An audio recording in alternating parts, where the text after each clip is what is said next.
This is Jim with Evolution Powersports, and today we're going to demonstrate our new electronic captain's choice for the Yamaha Sidewinder Thundercat 9000 Thundercat.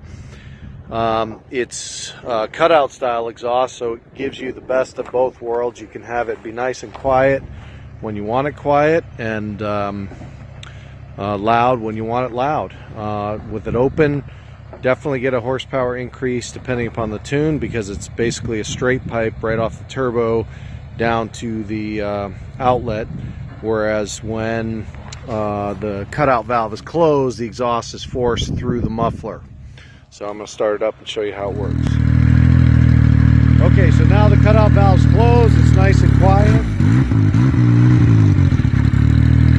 Now we're going to use our wireless remote, and now we've opened the valve with our wireless key fob.